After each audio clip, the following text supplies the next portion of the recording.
Hey everyone! In today's tutorial, I'm just going to show you a few quick tips with the new products from My Sweet Petunia. These are called Creative Corners, and they basically are accessories for the MISTI to help you optimize what you can do in this tool. To begin with, I want to show you how you can use both the magnetic and the non-magnetic pieces to do a repetitive design.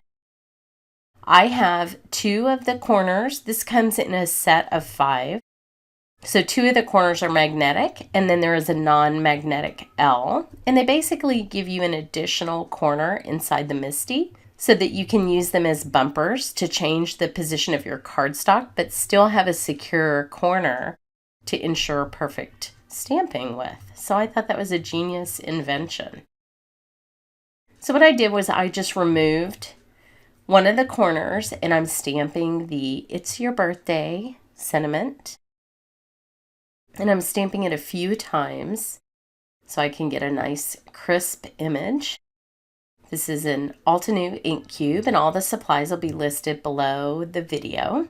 But it's a very light blue, so I wanted to make sure that it's stamped perfectly.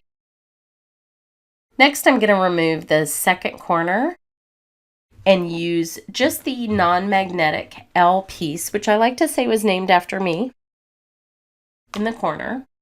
They're all the same size, about 3/4 of an inch, and so you can use them interchangeably as corners and bumpers and spacers. Each of these has a variety of little tricks that you can do with them. I'm just showing you a couple of them here, just for demonstration purposes, but there will be lots more videos to come with lots of things that you can do with each of these tools. But I love the ability now to do a repetitive diagonal design instead of just a horizontal or vertical design. So I think that's kind of the genius of the extra corner. Next, I'm going to use the corners on the top right side of my cardstock.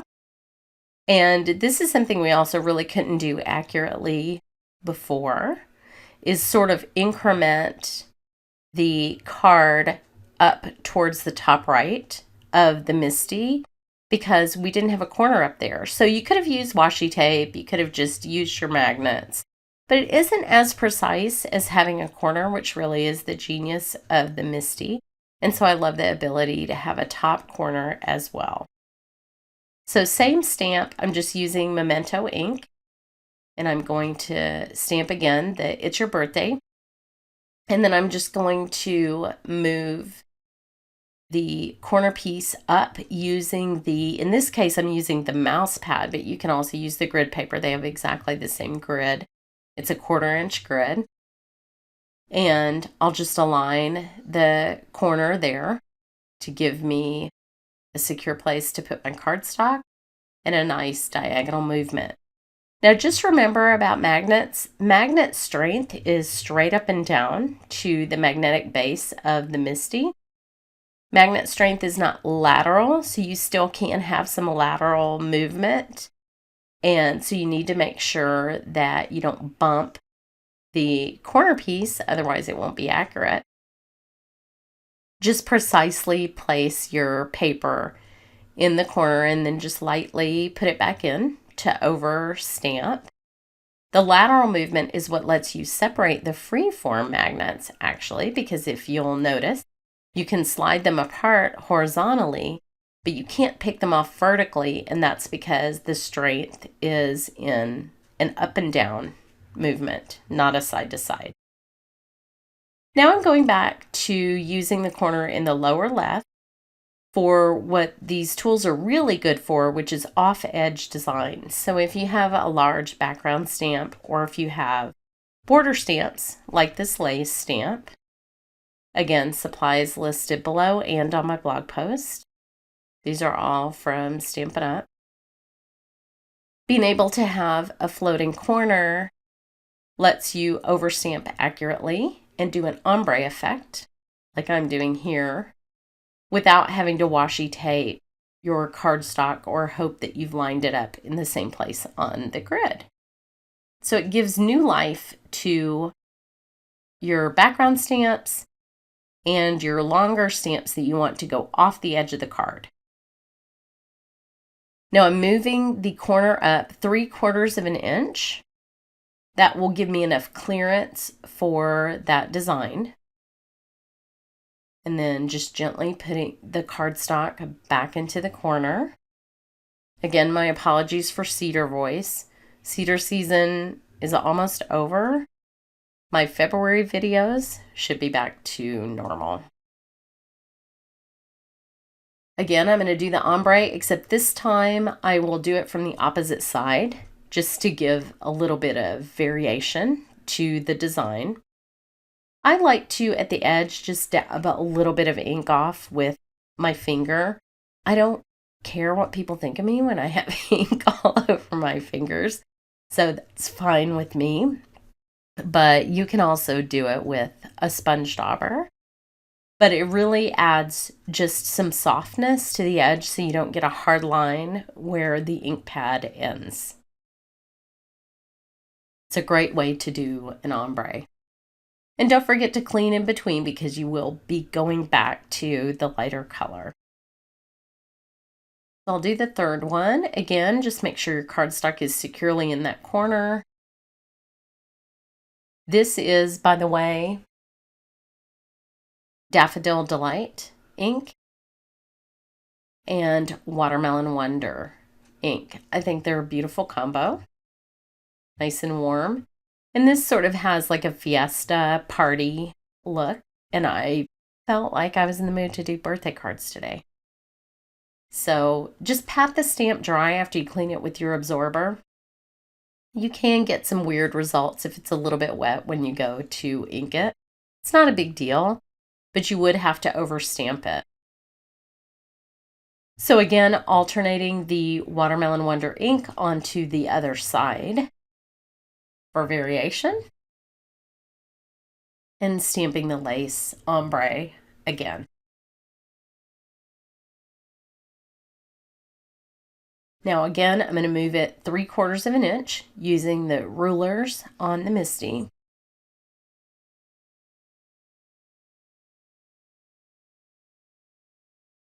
And with photopolymer stamps, the corners don't interfere with the height, so you can leave them in there.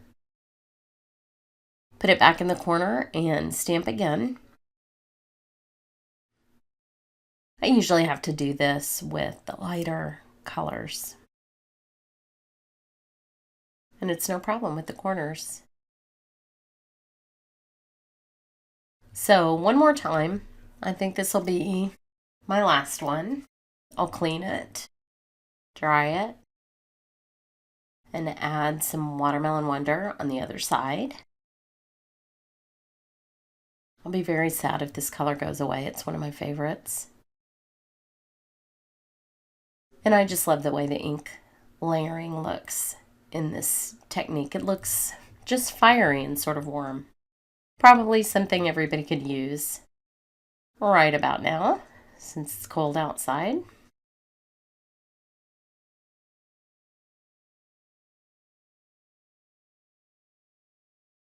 So now I will do a technique with the triangles that are in this set.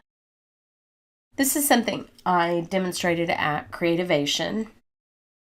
I loved that I could have a nice diagonal line to use with my stencils.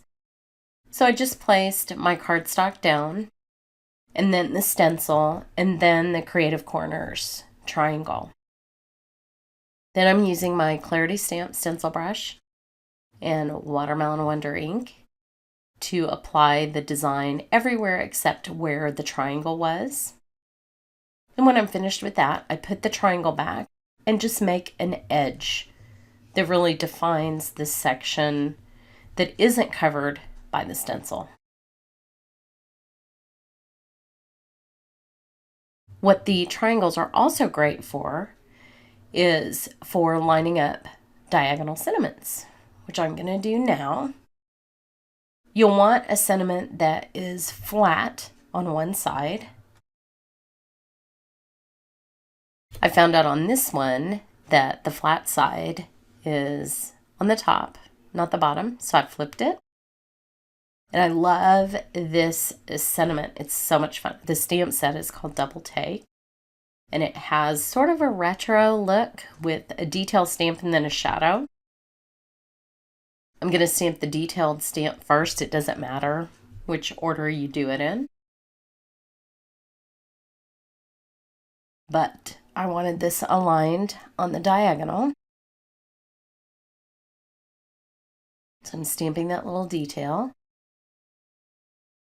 and then putting that back. And I'm just going to ink it one more time just to make sure it's crisp. And I'll stamp that again. And then this has a shadow stamp that exactly matches it. And several of the sentiments in this set have that same effect. And I really like it. It's very sort of pop art. So for the shadow, I'm going to use Watermelon Wonder. And it's really easy to line up with this diagonal edge. So I know that the top of the stamp will be perfectly aligned. So the only thing I have to do is align it horizontally to know that it's perfect with the stamps. That sort of eliminates one of the challenges of lining up layering stamps, which is part of the genius of this set. So now that that's aligned, I will pick it up. Ink it in Watermelon Wonder. It'll just be a brighter version of what's in the background with the stenciled images. And I'll make sort of a brighter, bolder thanks statement there. And look how cool that is. Sorry it's upside down. You'll see it in just a second. But I just love how those line up so precisely and how it's such a bold and fun font. You actually don't need the triangle in there once you've lined it up. So I just took that out. It was just habit.